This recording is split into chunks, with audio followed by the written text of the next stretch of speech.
Un encuentro con su palabra, porque secase la hierba, marchitase la flor, mas la palabra de Dios permanece para siempre. Con ustedes, el doctor José Ricardo Arias Quintero.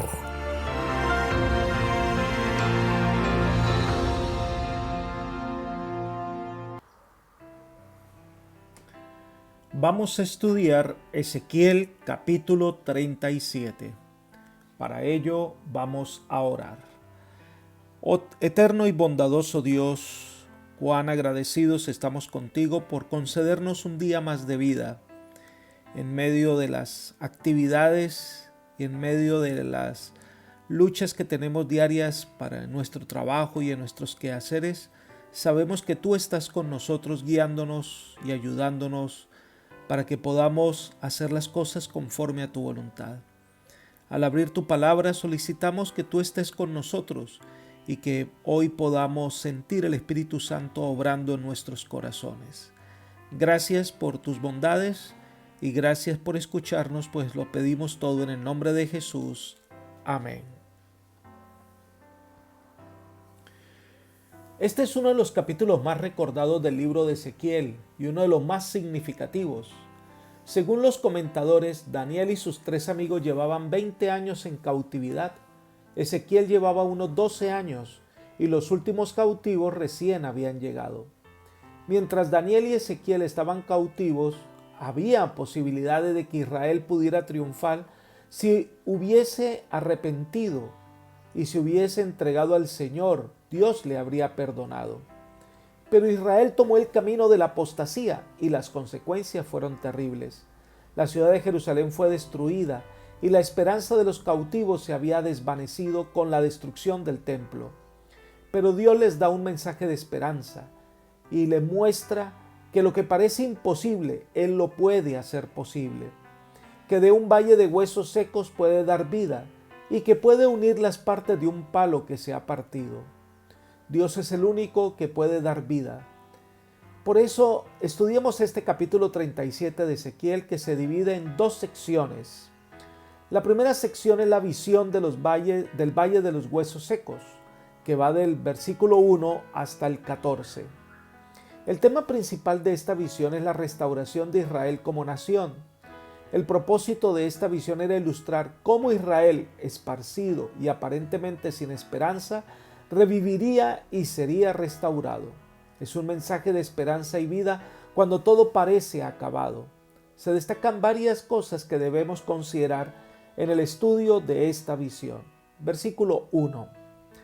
La mano de Jehová vino sobre mí, me llevó en el espíritu de Jehová y me puso en medio de un valle que estaba lleno de huesos. El profeta es transportado a un valle donde había una cantidad de huesos secos. Debemos recordar que Israel había sido derrotado definitivamente por la fuerza del ejército de Babilonia. Este pueblo se había alejado de Dios, fuente de vida. Sin Dios, este pueblo destruido no tenía ningún tipo de esperanza. Vayamos al versículo 2. Me hizo pasar cerca de ellos a su alrededor y vi que eran muchísimos sobre la faz del campo y, por cierto, secos en gran manera. Estos huesos estaban muertos, secos, separados y esparcidos. Es como si los soldados del ejército de Israel hubiesen muerto en una terrible batalla. No fueron enterrados, fueron devorados por las aves de rapiña y las fieras del campo que los desgarraron y esparcieron sus huesos. No habían huesos que estaban unidos y además mucho tiempo estuvieron al sol y al agua. El profeta enfatiza, secos en gran manera. No había vida, no había posibilidad de vida. Estos huesos se convertirían en polvo. Entonces el Señor pregunta, versículo 3, Hijo de hombre, ¿vivirán estos huesos? La condición en la que estaban nos llevaría a una respuesta lógica. No viven ya, no tienen esperanza. Esos huesos no sirven para nada. No hay forma que tengan vida. Pero el profeta, que sabe quién es Dios, conoce su poder, conoce de su amor y misericordia, le responde, Señor Jehová, tú lo sabes. Ezequiel sabía que el único que puede darle vida es Dios Y si Dios quiere revivirlos, es el único que lo sabe. Humanamente no hay esperanza, pero con Dios el asunto es diferente. Si Dios quiere, ellos vivirán, pero si Dios no interviene, pues no habrá vida en ellos. Leamos los versículos 4 al 6. Me dijo entonces: profetiza sobre estos huesos y diles: huesos secos, oíd palabra de Jehová. Así ha dicho Jehová el Señor a estos huesos: yo hago entrar espíritu en vosotros y viviréis. Pondré tendones en vosotros, haré que la carne suba sobre vosotros, os cubriré de piel y pondré en vosotros espíritu y viviréis, y sabréis que yo soy Jehová. Ezequiel debía proclamar el juramento de Dios acerca de volver a reunir a los israelitas que habían sido esparcidos por el mundo entero, para hacer que la nación volviera a la vida. El Señor le ordena a Ezequiel profetizar a estos huesos secos en gran manera, y el Señor promete darles vida. Pero el profeta debía cumplir su parte, debía proclamar. Así que el profeta va a realizar la tarea encomendada y profetiza sobre esos huesos secos. Y él les dice: huesos secos, oíd palabra de Jehová. Se presenta como si esos huesos secos pudiesen escuchar. Recordemos que es un símbolo del pueblo de Israel. Y entonces comienza a haber movimiento. Versículo 7. Se oyó un estruendo, hubo un temblor, y los huesos se juntaron, cada hueso con su hueso. Los huesos se juntan y comienza a armar el esqueleto. Después aparecen los tendones, la carne y la piel. Pero, enfatiza el profeta, no había en ellos espíritu. Es decir, un montón de cadáveres que no tenían vida. El profeta cumple su labor y puede traer conmoción entre los que escuchan. Pero solo Dios es quien puede dar vida. Entonces recibe la orden de profetizar al Espíritu, versículo 9. Me dijo: profetiza al Espíritu, profetiza, hijo de hombre, y di al Espíritu que así ha dicho Jehová el Señor: Espíritu, ven de los cuatro vientos y sopla sobre estos muertos y vivirán. El juego de palabras en el hebreo es muy interesante, ya que el término espíritu en hebreo es ruach, que tiene una variedad de aplicaciones. Representa el viento en movimiento, pero también representa cualidades emocionales como vigor, coraje, impaciencia y éxtasis. No solo representa el aliento de vida dado al hombre, sino también el Espíritu de Dios que imparte ese aliento. Solo cuando el Espíritu de Dios sopla es cuando ellos vuelven a la vida. Es la única manera en que la vida se imparte. Dios mismo explica lo que significa esta visión. Versículo 11. Luego me dijo: hijo de hombre, todos estos huesos son la casa de Israel. Ellos dicen: nuestros huesos se secaron y pereció nuestra esperanza. Estamos totalmente destruidos. Entonces, la orden del Señor para el profeta es que en medio de la desesperación y tristeza debía dar un mensaje de esperanza y vida. El Señor promete traer a Israel de vuelta cuando todo parece destruido, cuando parece que Israel ya no será más. Dios los volverá a traer. Dios los resucitará. Leamos el versículo 14. Pondré mi espíritu en vosotros y viviréis, y os estableceré en vuestra tierra, y sabréis que yo, Jehová, lo dije y lo hice, dice Jehová. La razón es para que todos ellos reconozcan que están de vuelta solo por la gracia divina. Pero esta visión tiene además unas lecciones importantes para todos nosotros. Y vamos a mirar cada una de ellas, de estas aplicaciones que son muchas. La situación más desesperada, a lo que parece imposible, Dios puede hacerlo. Puede ser que las personas en este mundo parezcan un valle de huesos secos. Parece que no hay esperanza, que están sumidos en la maldad, en el pecado, en la idolatría, que no parece haber esperanza. Pero Dios pregunta: ¿vivirán estos huesos? Lo que es imposible para el hombre es posible para Dios.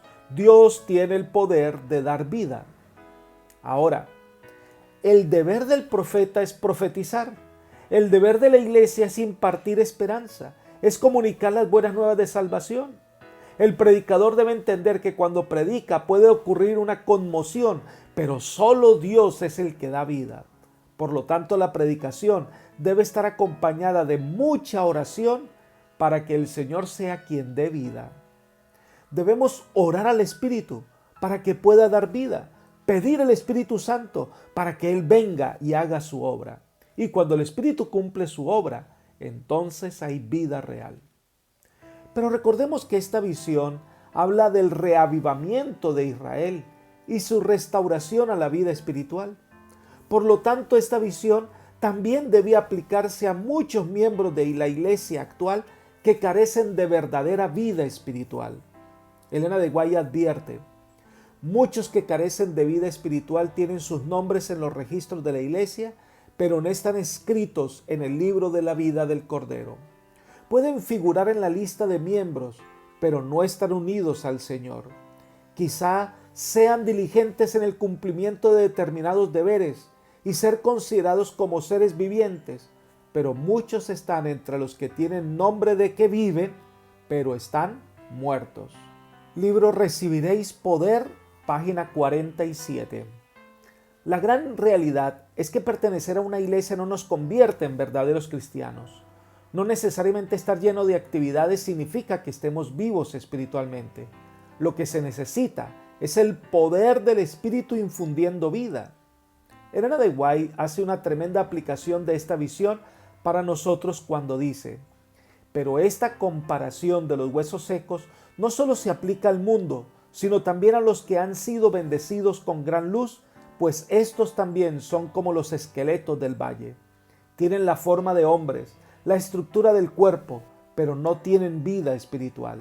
Sin embargo, en la parábola, los huesos secos no quedan solamente unidos con apariencia de hombres, pues no es suficiente que haya simetría entre los miembros y el organismo entero. El aliento de vida debe vivificar los cuerpos para que puedan levantarse y entrar en actividad. Esos huesos representan la casa de Israel, la iglesia de Dios, y la esperanza de la iglesia es la influencia vivificante del Espíritu Santo. El Señor tiene que impartir su aliento a los huesos secos para que puedan vivir. Mismo libro, Recibiréis Poder, misma página 47. Por eso el llamado que hemos recibido es buscar un verdadero reavivamiento espiritual y una reforma que nos lleve a buscar al Señor sinceramente.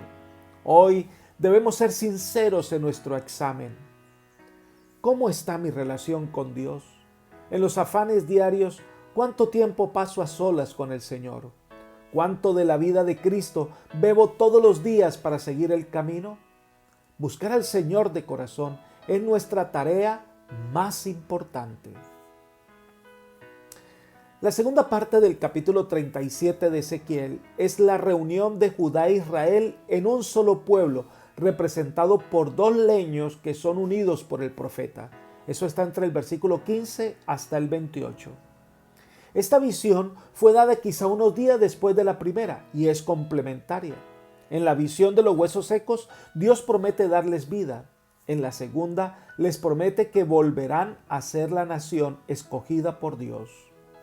Leamos los versículos 15 al 17.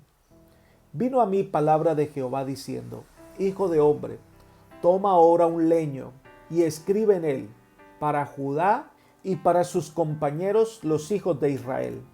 Toma después otro leño y escribe en él, para José, leño de Efraín, y para sus compañeros la casa toda de Israel.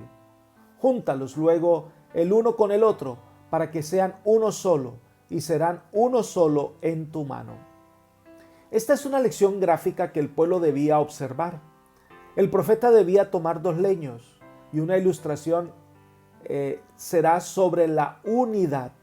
Para ello debía lograr su propósito de unir estos dos palos. Lamentablemente, debemos recordar que esta nación se había dividido. El reino del norte, representado por Efraín, los hijos de José, y Judá, el reino del sur, con sede en Jerusalén. Durante el tiempo de su división, se mantuvieron alejados y fueron antagonistas, pero ambas naciones fueron destruidas. Pero en la promesa de restauración, Dios no solamente los traerá, sino que los unirá.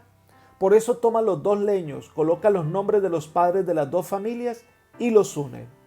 El significado es claro, versículos 21 y 22. Y les dirá: así ha dicho Jehová el Señor, yo tomo a los hijos de Israel de entre las naciones a las cuales fueron, los recogeré de todas partes y los traeré a su tierra. Haré de ellos una sola nación en la tierra, en los montes de Israel, y un mismo rey será el rey de todos ellos. Nunca más estarán divididos en dos reinos. La restauración de Israel tras el cautiverio entre los paganos fue el primer paso en el cumplimiento de las promesas divinas. Este remanente debía componerse de quienes habían aprovechado la disciplina del exilio y habían llegado a ser espiritualmente puros. Dios iba a restablecer su nación como en los días del rey David. Son un solo pueblo con un solo objetivo. Dios los sanará de su idolatría y de su abominación. Versículo 23. Los salvaré de todas sus rebeliones con las cuales pecaron y los purificaré. Ellos serán mi pueblo y yo seré su Dios. Dios se encargará de darles vidas, de enviar su espíritu, de cambiar su corazón, de convertirse en un pueblo fiel. Lamentablemente Israel no cumplió su parte del pacto y estas promesas no pudieron verse hechas una realidad. Entonces el Señor hace promesas valiosas para Israel entre los versículos 24 al 28. Leamos los versículos 24 y 25. Mi siervo David será rey sobre ellos, y todos ellos tendrán un solo pastor. Andarán en mis preceptos y guardarán mis estatutos y los pondrá por obra. Habitarán en la tierra que di a mi siervo Jacob, en la cual habitaron vuestros padres. En ella habitarán ellos, sus hijos y los hijos de sus hijos para siempre, y mi siervo David los gobernará para siempre. Dios les dará un reinado justo, representado por David. Les entregará la tierra prometida a Jacob. Se destaca aquí la permanencia del nuevo Estado de Israel. Se dice que la tierra será ocupada para siempre y que el reinado de David será para siempre. Versículos 26 y 27. Haré con ellos un pacto de paz, un pacto perpetuo será con ellos. Yo los estableceré y los multiplicaré y pondré mi santuario entre ellos para siempre. Estará en medio de ellos mi tabernáculo. Yo seré el Dios de ellos y ellos serán mi pueblo. Dios hará un nuevo pacto de paz con su pueblo.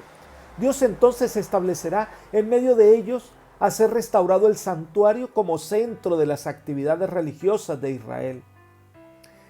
Si Israel hubiese cumplido y hubiesen hecho las cosas como Dios quería, la historia de hoy sería totalmente diferente. Leamos los siguientes comentarios. Dice: si Israel hubiese permanecido fiel a Dios, aquel edificio glorioso, el templo de Salomón, habría perdurado para siempre, como señal perpetua del favor especial de Dios para con su pueblo escogido. Libro Profetas y Reyes, página 32. Y más adelante agrega: de haberse mantenido Israel como nación fiel al cielo, Jerusalén habría sido para siempre la elegida de Dios. Conflicto de los siglos, página 21. El propósito que Israel fuera un testimonio a todo el mundo, que Dios es quien los santifica y los redime. Pero tenemos que decir, al interpretar esta profecía, que estas promesas no pudieron cumplirse en su totalidad con Israel. Son las promesas que se cumplirán según el Apocalipsis, cuando Cristo venga a establecer su reino en la tierra. Veamos estos símbolos. El rey David, en primer lugar, es un símbolo del Rey de Reyes y Señor de Señores. Cristo es el Mesías prometido, el Rey que viene a establecerse entre su pueblo. Número 2, Dios nos dará un cielo nuevo y una tierra nueva donde mora la justicia. Número 3, el Señor ha prometido hacer un pacto con su pueblo, un nuevo pacto donde las leyes de Dios estarán en el corazón, donde el carácter transformado será evidente en la vida de sus hijos fieles. Dice Apocalipsis capítulo 22, versículo 4 lo siguiente: y verán su rostro y su nombre estará en sus frentes. Número 4, Dios mismo habitará con sus hijos para siempre. Apocalipsis 21:3. Y oí una gran voz del cielo que decía: He aquí que el tabernáculo de Dios con los hombres, y Él morará con ellos, y ellos serán su pueblo, y Dios mismo estará con ellos como su Dios. Y número 5, será un testimonio fiel a todo el universo del amor de Dios. Dios mismo establecerá su trono aquí entre nosotros para decirle al universo entero que Él es amor. Apocalipsis 22:3. Y no habrá más maldición, y el trono de Dios y del Cordero estará en ella, y sus siervos le servirán. Apreciado amigos y hermanos, estas promesas maravillosas están por cumplirse. Dios quiere darte vida. Si estás muerto en el pecado, Él puede resucitarte. Si te sientes aprisionado por el mal, Él puede darte libertad. Si crees que no tienes esperanza, lo que parece imposible, Él lo puede hacer posible. Él es el único que puede darte esperanza y vida. Solo debes permitir que Él obre en tu corazón. Que el Señor hoy haga su obra en ti. Es mi oración por ti. Amén.